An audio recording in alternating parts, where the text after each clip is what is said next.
sakin kerlani ahre Valay mit mu aatsun mi shut go kan lo Ro thân nak ngay lâu lê lung dong mi go ki kan huan e Si se vui ba he sun say song te a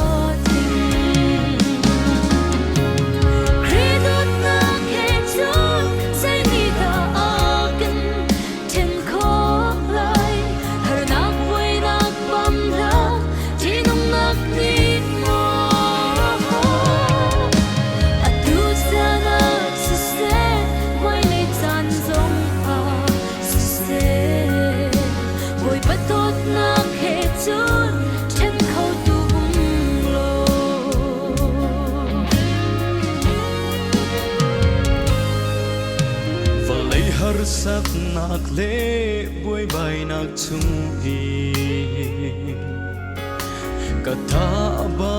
kanun re thei to Kalung ra thei chan le kader liao bi chan zong a Lan tak siang lau in mu do hen tu na si Kridot nak he chung zay đi ta akan Trên khô lai har nak buhay nak pam nak Tinang nak ni mo Adu chan a si se Mai day chan zong a si se Boy badot nak he chung Trên khâu tu lâu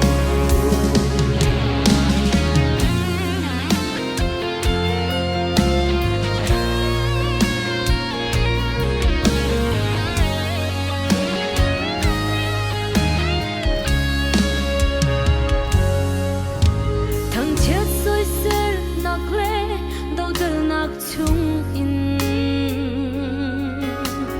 Kridot na khe chun Than khâu tu lo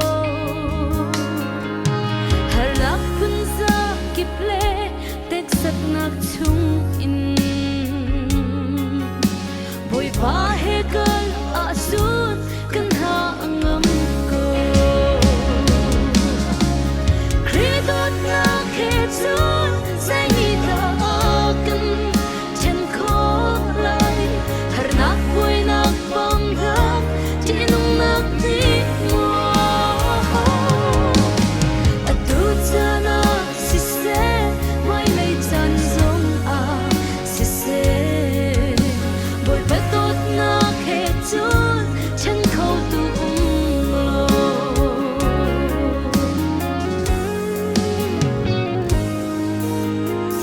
Sao pha mi le